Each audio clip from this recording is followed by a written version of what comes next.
Hello everyone. So let us go through some of the updates from the Atlassian ecosystem. And this week, there are a few things that are interesting. So let us talk about the first update. The first update is about Compass.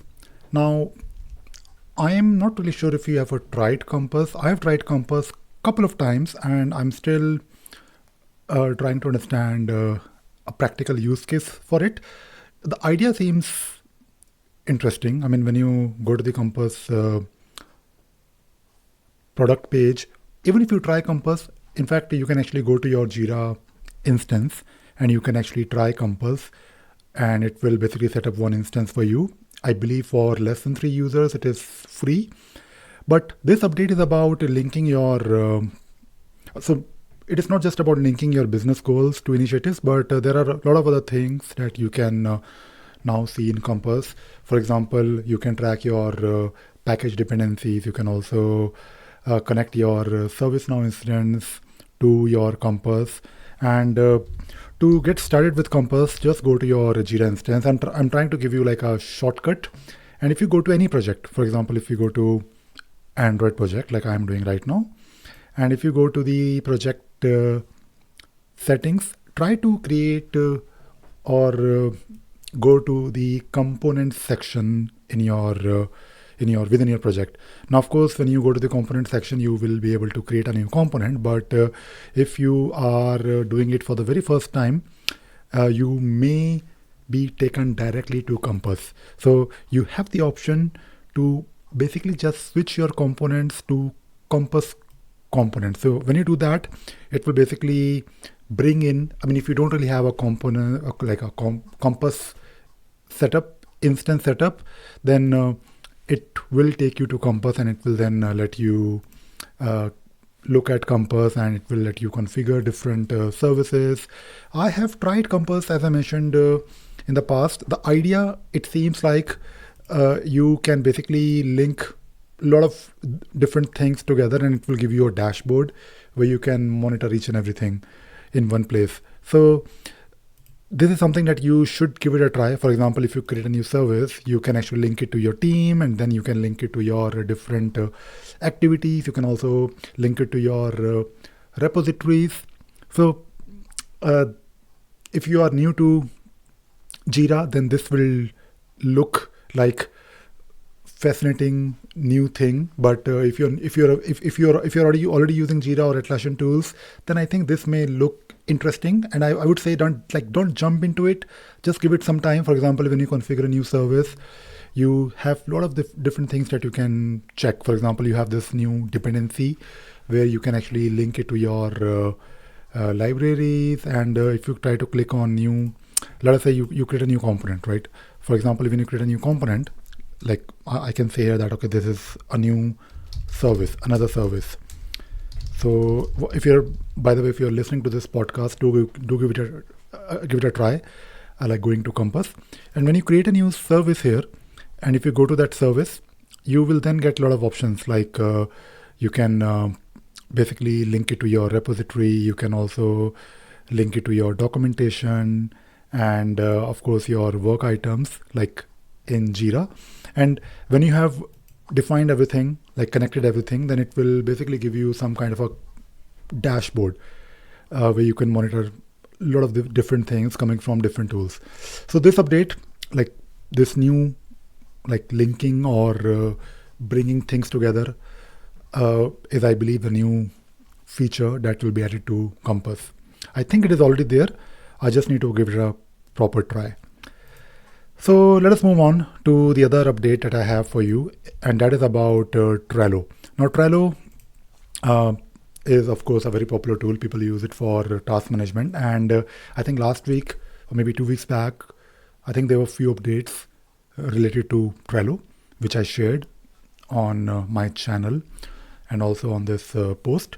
By the way, if you want to get these updates in your inbox, then consider subscribing to our newsletter. You can go to ravisagar.in/newsletter to get updates from me directly. And we usually post like once once a week, not really a lot of updates, but I think these updates will help you if you want to stay in touch. All right, so yeah, we did talk about Trello and few new things and features related to Trello, but there is a new feature which is about mirroring your cards.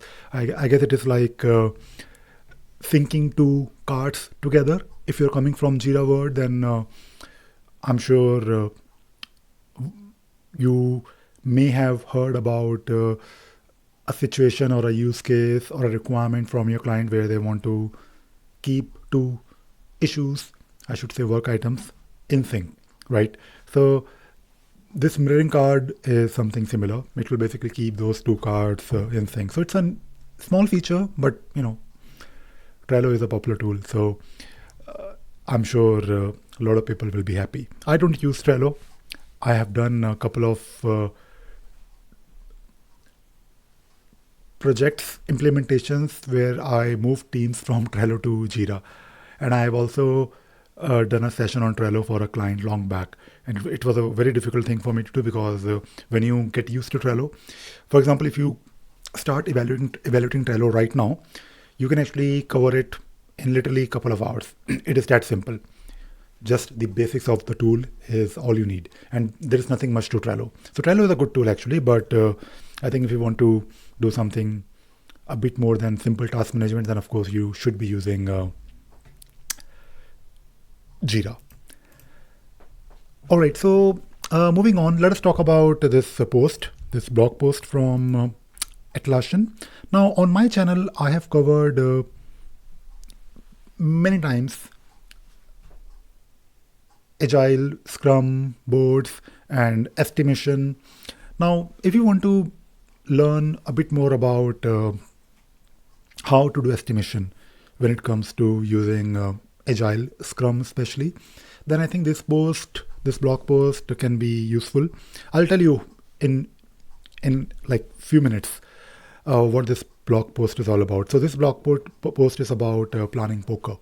Now, planning poker is basically a technique that you can use, especially if you're using Scrum board, or I mean, it's not just about the board. I'm basically trying to be very Jira specific here, but when you are trying to implement or adapt agile practices, then you need to also think about how to estimate your work. Now, if you are, let us say, working on a project where you have a team and you are given a responsibility to deliver something regularly, and you're trying to follow agile practices, you have done your courses, you may have hired scrum masters or really good project managers, but you are struggling to estimate. You can, of course, estimate based on story points, and just getting the idea of story point is very difficult. But story point is all about complexity.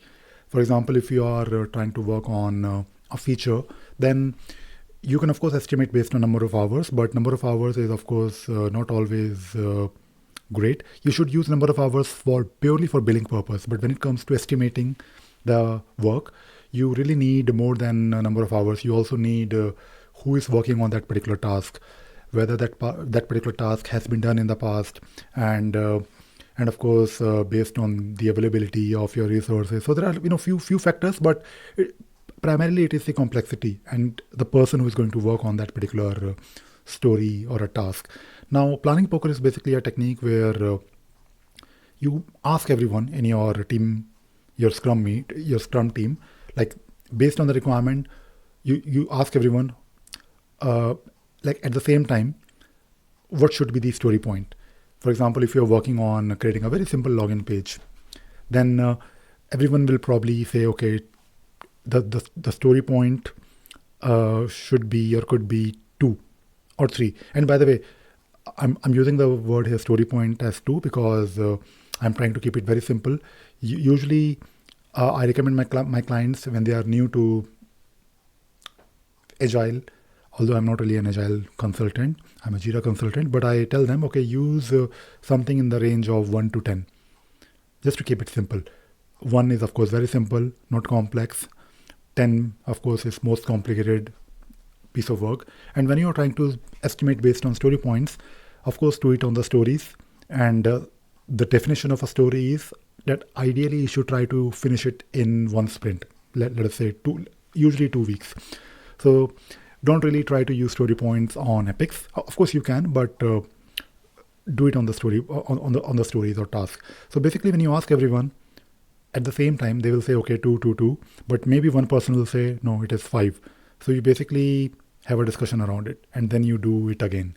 So basically, the idea here is that you ask everyone at the same time so that they can all give their independent opinion or estimate, and then you basically have a discussion around it, right? So this is basically all about planning poker. Of course, I'm trying to give you a summarized version of this, but I think this blog post can be useful, especially if you are new to Agile, if you're new to Jira, if you're new to Scrum.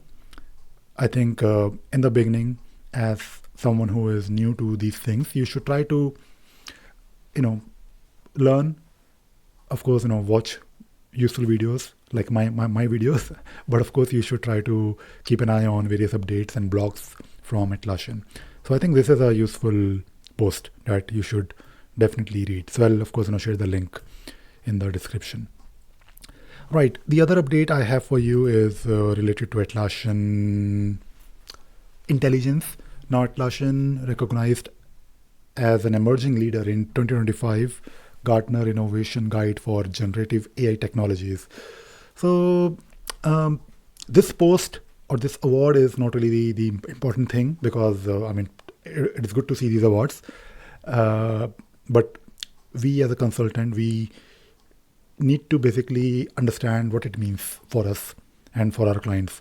I think it is a good thing, because if Atlassian is getting these awards, no matter how, I don't know, I don't really always trust awards, but it gives us this indication that Atlassian is invested, and they are of course focused on AI. I think everyone is focused on AI, and good thing is that Atlassian AI is already there. If you are using Jira Premium version, if not, give it a try. I do manage a couple of Jira Premium instances, and now we have like a button somewhere on top right corner to do things. I have tried it for doing simple things like creating automation rules. I mean, not really simple thing, but I tried it.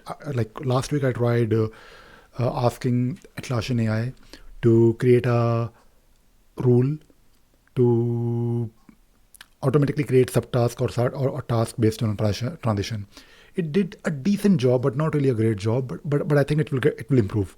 I'm not trying to be too harsh, but I think because Jira, lot of things in Jira, and of course other Atlassian tools, if not each and everything, but a lot of these things can be done using REST API. And I think with the help of Atlassian AI, and when it gets more data input or prompts from users, I think it will improve.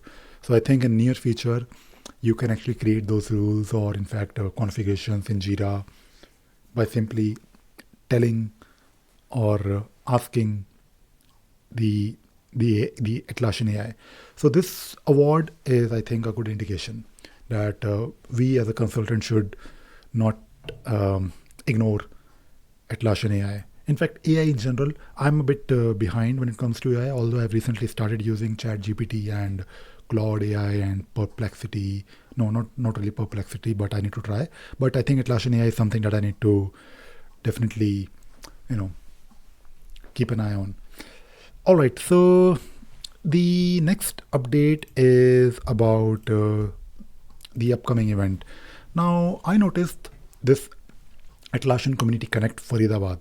I had no idea that there is a Faridabad community as well. So now I know Delhi, Gurgaon, I also know Faridabad now, and there is also Noida and Greater Noida. So I think there are like 4 Atlassian communities in Delhi NCR region, which is amazing. But this event on 15th of June, which is I guess next week, is about Atlassian community. So there is no specific event like any agenda or session, but I think it's all about getting to know about the community and benefits of joining Atlassian community. So maybe I think you should consider going there if you are in that region. I think Faridabad, going to Faridabad, especially like I am when I'm in India, usually in North Delhi, and from North Delhi, I know reaching Faridabad, I think it can take some time, but fortunately there is a metro. So I think if you are in Delhi and if you are free on June 15th, which is I believe next week, maybe you should consider going. Okay, so a couple of other things. The other thing that I want to talk about is this video of the week, which I made in the past. Like I think it was I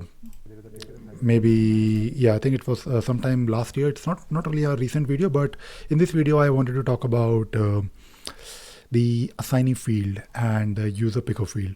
Now we all know that when it comes to Jira, there is usually, like, we all know that in Jira, not usually, but in Jira, assignee cannot be like a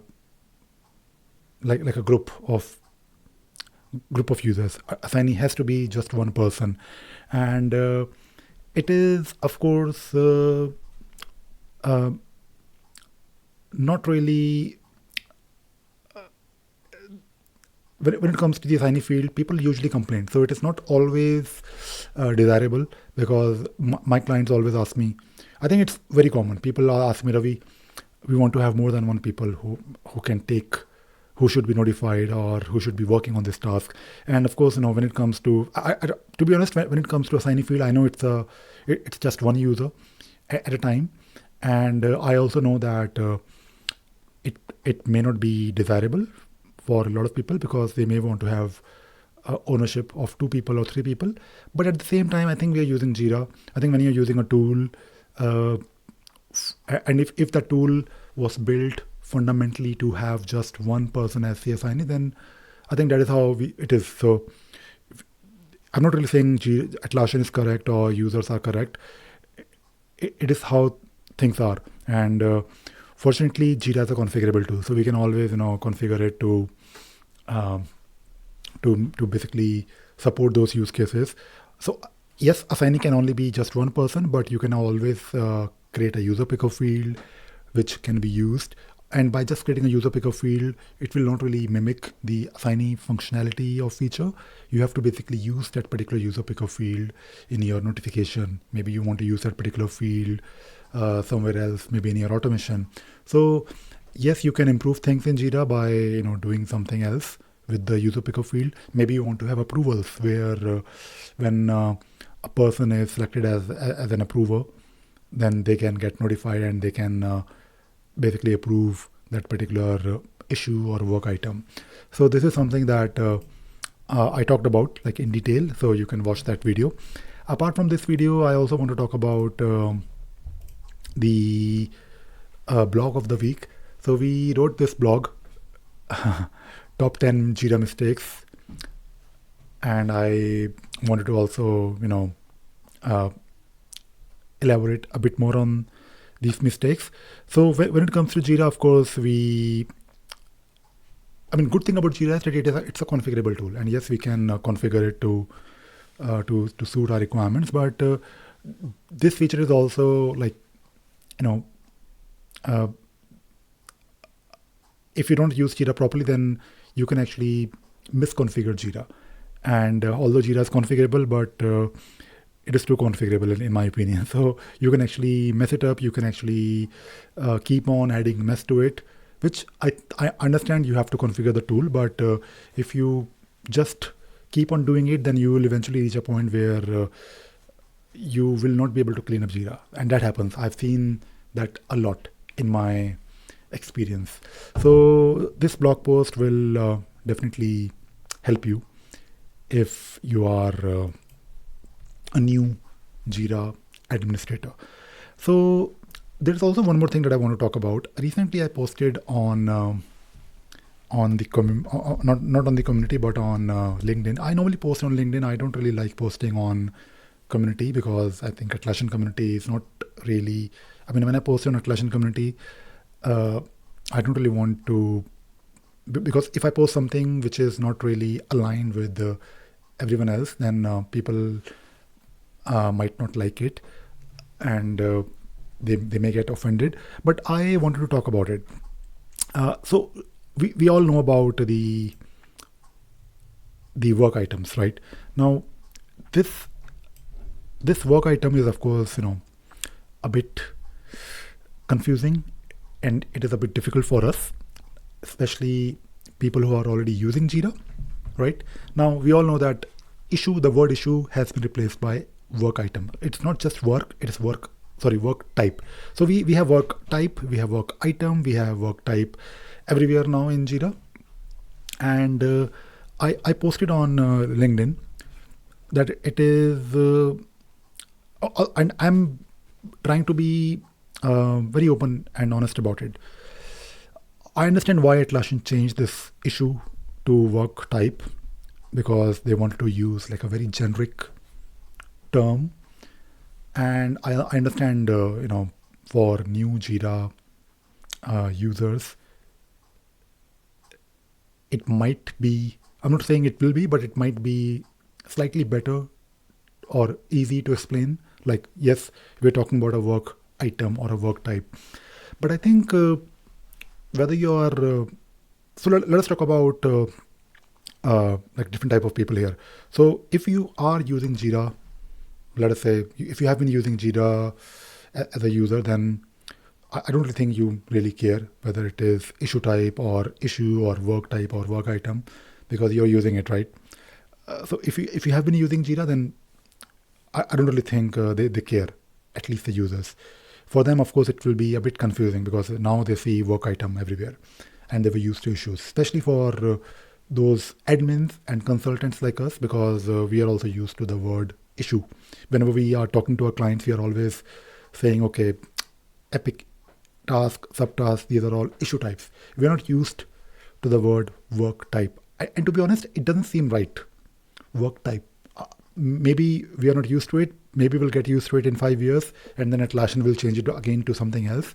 So I think by solving this problem of making this term generic, I think Atlassian has caused confusion for existing users. And for new users, even for new users, you have to explain what is a work type. I mean, you can't just expect them to know work type, right? Are we talking about a category here, or are we talking about some actionable item? And I know issue is slightly negative, the term or the word in English, but even for explaining it to new users, once they know what is an issue type, what is a work type, I think they know. So I don't really think this change was massively like it was not really like a critical thing to solve. And of course, all the APIs, for example, in the URL itself, it says issues and then issue types. I'm sure Atlassian is thinking about it, like they will probably change it somewhere, but yeah, that is how things are. I mean, I don't really think they will change it like quickly. And what I also wanted to talk about in this session is I think Atlassian is changing these things too regularly and too quickly. It's not a good thing, because I think as a tool, Jira is a tool which people use, and Jira is in a way a skill set on its own. I remember like 15 years ago when I used to do consultations, I had one point on my presentation where I used to tell everyone Jira is a competency, because I knew back then that Jira will become a competency, and now it has become a competency. So I think Jira, I know Jira is not really an open source tool. It is owned by Atlassian, and Atlassian is of course a company behind Jira, but there is also some responsibility. If you're changing your UI or navigation every few months, it's not a good thing. You're actually causing a lot of problems for everyone. I think there should be some consistency. I like my tools to stay like this, or in a certain way.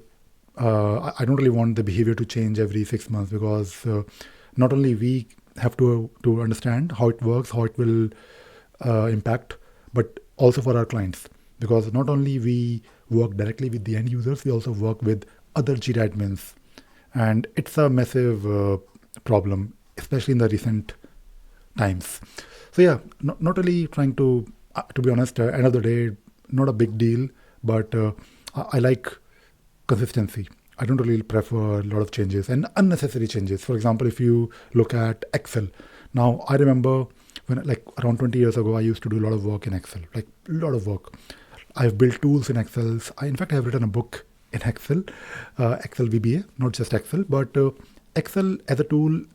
Uh, if even if I use Excel right now, I will still be able to work um, like before, because I can still I still remember. I mean, not I don't really remember all the shortcuts, but my fingers remember all the shortcuts like muscle memory. When I work on Excel, I just work on Excel like fluently. It's like doing something on a piano, right? Making music, because I'm too used to it. Because Excel, of course, it has changed, but it is compatible.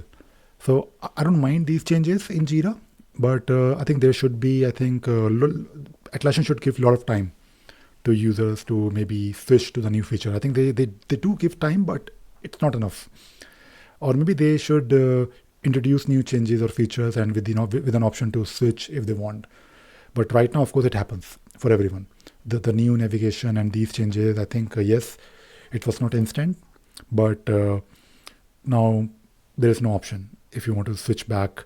I mean, the few things can be switched off, but not really each and everything. So yeah, that is all I wanted to talk about. I mean, just a message to everyone who is using Jira and also to Atlassian. If I'm doing some criticism here, I'm not really trying to, I mean, my intention is to give you feedback.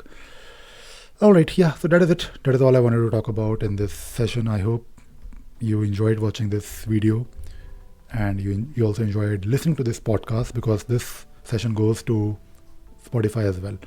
All right, that is it. That is all I wanted to talk about in this session, in this video, in this podcast. I hope you learned something new, and you also enjoyed watching this video and session. All right, thank you. That is it. Bye bye.